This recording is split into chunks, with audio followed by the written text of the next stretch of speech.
Apa lo suka sama diri lo sendiri? Apa lo ngerasa fine sama diri lo sendiri? Kalau jawabannya sampai enggak, lo akan susah juga untuk menghargai diri sendiri. Akibatnya bisa merembet kemana-mana. Lo jadi susah membentuk hubungan yang sehat sama orang lain, gampang kesinggung bahkan. Atau malah lo jadi orang yang mau ngelakuin apa aja gitu untuk menyenangkan orang lain. Karena lo butuh penilaian baik ke mereka. Masalah suka atau enggak sama diri sendiri ini istilah psikologinya disebut sebagai self-esteem.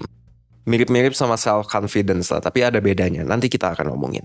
Dan di video kali ini kita akan ngebahas soal self-esteem ini. Lo bisa tonton video ini sampai habis buat tahu langkah-langkah gimana caranya meningkatkan self-esteem. So, apa itu self-esteem sebenarnya? Self-esteem atau harga diri adalah bagaimana seseorang menilai dirinya secara keseluruhan. Hal ini bisa diukur dari bagaimana orang tersebut menilai, menerima, menghargai, dan menghadiahi atau suka dan gak sukanya pada dirinya sendiri, basically. Tapi perseners, kalian jangan salah mengartikan harga diri ini sebagai pride, ego mungkin bahasa yang lebih mudahnya, atau gengsi. Self-esteem ini bentuknya evaluasi diri.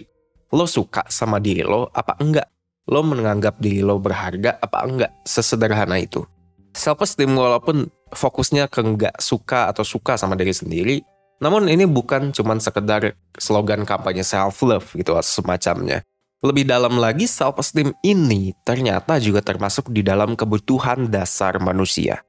Pernah nggak dengar teori hierarki kebutuhannya Abraham Maslow? Yang bentuknya piramida itu nih, yang kayak gini nih. Nah, di piramida ini, dia menggambarkan 5 kebutuhan dasar manusia. Manusia akan cenderung untuk memenuhi kebutuhan yang ada di bagian bawah piramida terlebih dahulu sebelum akhirnya berusaha memenuhi kebutuhan di tingkatan selanjutnya. Nah, kebutuhan akan harga diri atau esteem itu ada di tingkat keempat, tepat sebelum kebutuhan puncak. Kebutuhan puncak yaitu aktualisasi diri. Dan menurut Maslow sendiri, seseorang itu butuh perasaan berharga, dihormati, dan dihargai oleh orang lain, yang nantinya juga akan berpengaruh dalam pembentukan harga diri atau self-esteem yang lagi kita omongin ini. Si self-esteem sendiri ini sebenarnya punya 2 bagian, dan kalau misalnya lo mau ningkatin self-esteem lo harus ngerti dulu bagian-bagiannya. Self-esteem yang kita miliki itu terbentuk dari 2 komponen, yaitu kompetensi dan perasaan berharga. Kompetensi yang dimaksud di sini ya adalah bagaimana kita melihat kemampuan diri kita sendiri. Sementara perasaan berharga adalah saat lo tahu bahwa lo bernilai. Nah, ini itu berasal dari perasaan bahwa lo dicintai dan dihargai sama orang lain. Kalau misalnya lo bertanya-tanya, kenapa sih topik self-esteem ini jadi topik yang penting gitu dibahas di 1%? Ini karena ada hubungannya antara self-esteem dengan kemauan lo untuk berkembang. Orang dengan self-esteem yang tinggi, dia akan cenderung berfokus pada peningkatan diri. Mereka mau mengoptimalkan potensinya. Sementara orang dengan self-esteem rendah, fokusnya itu ke perlindungan diri. Mereka menghindari banget yang namanya kegagalan. Mereka menghindari juga yang namanya perasaan direndahkan. Yang dampaknya, akhirnya mereka jadi enggan untuk mengambil resiko untuk berkembang. Dan selain itu, self-esteem tinggi juga memberikan beberapa manfaat untuk diri kita. Yang pertama, orang-orang dengan self-esteem yang lebih tinggi dilaporkan punya tingkat kepuasan hidup dan kebahagiaan yang lebih tinggi dibandingin sama yang rendah. Yang kedua, dia bisa mencegah lo untuk merasa buruk tentang diri sendiri ketika mengalami kegagalan. Well, kenapa? Karena ketika berhadapan dengan kegagalan, orang-orang dengan self-esteem tinggi itu fokus ke kelebihan mereka dan menekan pikiran-pikiran terkait kelemahan.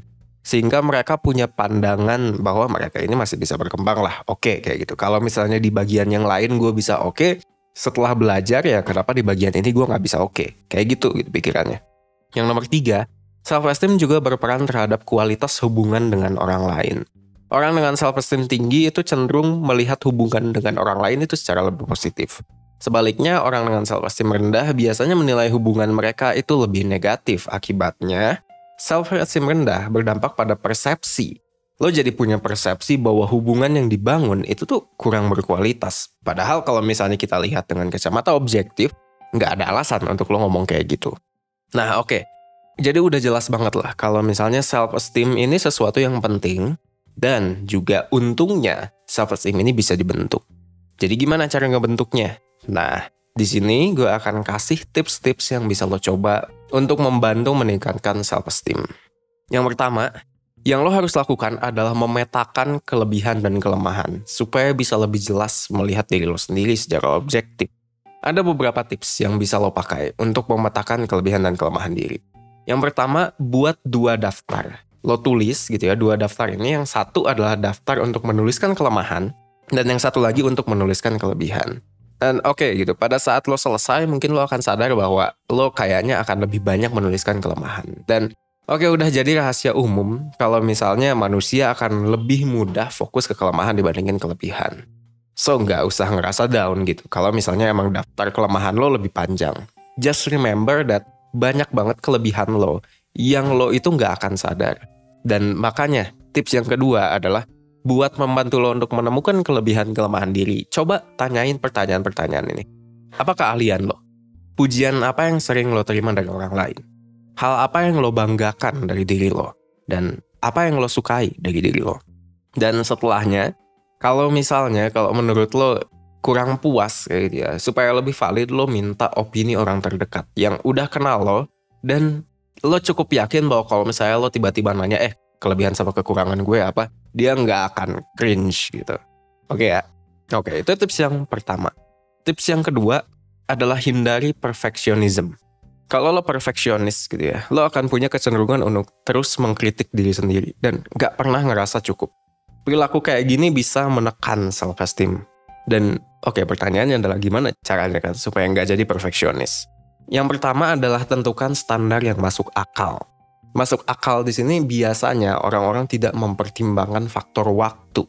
Dalam waktu sekian, hasil apa yang acceptable? Itu yang lo harus pikir. Yang kedua adalah kayak yang tadi gue bilang, perfeksionis kan hobi mengkritik diri sendiri. Nah, lo harus menantang kritik-kritik ini. Misalnya kayak, lo nganggap bahwa hasil kerjaan lo gitu ya, misalnya lo habis nyerahin kerjaan ke bos lo, terus bos lo oke gitu. Tapi ya, oke-nya tuh oke biasa aja gitu. Biasanya kan mulai tuh, wah ini bos gue kayaknya gak seneng nih sama kerjaan gue, gini-gini gitu. Coba lo tanya kayak, kira-kira apa yang bikin bos lo gak seneng? Dan kalau misalnya lo mentok gitu ya, kayak, gak tahu sih. Ya udah nanti lo akan sadar bahwa ya udah ini otak lo aja nyari masalah kalau misalnya kayak gitu.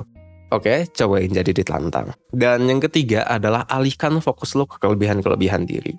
Kenapa gue menyarankan lo melakukan ini? Karena perfeksionis biasanya selalu merasa dirinya kurang.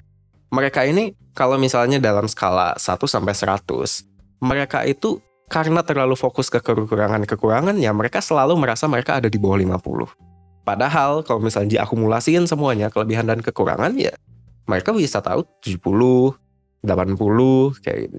Skor mereka itu jadinya terlalu skewed ke belakang kayak gitu. Oke, itu tips yang kedua. Yang ketiga adalah eksplorasi terus diri lo sendiri. Belajar hal-hal baru tentang diri lo sendiri, tentang dunia yang lo berada sekarang. Ada beberapa hal yang lo perlu perhatikan dalam eksplorasi. Yang pertama adalah fokus untuk menambah skill-skill untuk menjalani kehidupan yang lebih berkualitas. Itu yang pertama. Dan yang kedua adalah memilih media belajar yang variatif. Lo nggak harus stuck sama buku. Lo nggak harus stuck sama webinar. Lo nggak harus stuck sama YouTube. Kayak gitu. Kalau misalnya salah satu pilihan lo sebagai media belajar itu jatuh pada kelas online, misalnya nih ya, 1% punya 2 kelas online yang bisa lo ikutin, yaitu kelas online kalahkan rasa malu, menjadi pribadi yang lebih percaya diri, dan mengatasi kesepian dan overthinking. Keduanya bisa lo ikuti di platform Facebook 1%, pembicaranya untuk kelas online yang kalahkan rasa malu akan dibawakan oleh Ivan Dikainurahim, co-founder 1%, dan Shibli Zainbrin, psikolog 1%. Mungkin yang udah pernah ikutan webinar sama gue tahu stylenya Shibli kayak gimana, sangat-sangat scientific, sangat-sangat respectable. Jadi oke banget kalau menurut gue kelas ini. Sedangkan untuk kelas mengatasi kesepian dan overthinking, narasumbernya adalah Rizky Andriawan, co-founder 1%, dan Fadilah Eriananda, psikolog 1% juga. Kalau misalnya udah pernah lihat video-videonya Rizky ya, you know what to expect. Kayak gitu, biasanya materi-materinya mind-blowing, terus nggak cuma ngomongin soal psychology, biasanya ada antropologinya dan lain-lain gitu. Pokoknya asik, kayak gitu. Dan dengan mengikuti tes online ini, lo bisa mendapatkan benefit berupa tes psikologi, personalized worksheet, sertifikat mengikuti kelas online, bahkan lo bisa dapat materi berbentuk PDF yang bisa lo akses kapanpun. Selain itu, kelasnya ini selamanya lo bisa akses dan lo bisa tonton ulang. Dan selain itu lo juga bisa dapat diskon mentoring 1% paket super sebesar 30%. Nah, gue juga mau kasih tahu kalau misalnya lo beli 2 kelas ini sekaligus, lo bisa mendapatkan harga spesial bundling 175.000 aja untuk 2 kelas. Itu berarti lo untung sekitar 75.000 rupiah. Harga bundling ini berlaku selamanya, jadi nggak ada batas buat waktu lo nggak dapetinnya. Pokoknya langsung daftar aja, klik link yang ada di description box atau gue udah pin di comment section. Nah, oke, itu tips yang ketiga dan sekalian ngiklan sedikit. Yang keempat, berhenti membandingkan diri sama orang lain. Ini biasanya terjadi di media sosial gitu. Karena media sosial emang dirancang untuk kita membandingkan diri sendiri supaya kita tahu apakah yang kita lihat ini bagus, likable atau kagak. Kayak gitu sih sebenarnya. Nah, aktivitas medsos itu masalahnya bisa memicu lo terus-terusan gitu membandingkan diri sama orang lain dan jadinya kadang-kadang lo jadi nggak pernah ngerasa cukup. Jadinya saran gue untuk ini adalah 1, gunakan media sosial itu secara purposive. Kalau misalnya nggak ada tujuannya, cuman buat hahaha doang, ya udah nggak usah kayak gitu. Terus yang kedua adalah ketika lo udah mulai membandingkan diri secara berlebihan, coba fokus ke kelebihan. Karena biasanya membandingkan diri itu fokus ke kekurangan yang jelek. Kalau fokus ke kelebihan, you're good gitu. Karena lo bisa lihat kelebihan lo, nanti lo bisa membandingkan diri sama orang yang lebih bagus di situ, dan lo jadinya punya ide gimana caranya lo bisa berkembang ke situ. Kalau kayak gitu, social comparison-nya bagus. Itu yang lo harus incar. Oke? Oke. Dan ya udah, kalau misalnya kayak gitu, kita udah sampai di akhir video. Dan gue mau ingetin lagi, kalau lo bisa dapetin promo bundling untuk akses 2 kelas sekaligus, itu dengan harga lebih hemat selamanya. Jadi, kapanpun you're ready, kapanpun lo merasa butuh untuk belajar, silakan langsung diakses saja. Kalau misalnya lo mau tahu produk-produknya 1% secara lebih lanjut, lo bisa cek link.1%.net. Dan kalau misalnya video ini bermanfaat buat lo, please like and subscribe, dan semoga video ini bermanfaat. Kalau misalnya lo merasa teman lo bisa ada yang dapat manfaat dari video ini juga tapi belum subscribe 1%, share video ini. Oke, gue Vicky, thank you so much. See you in the next video.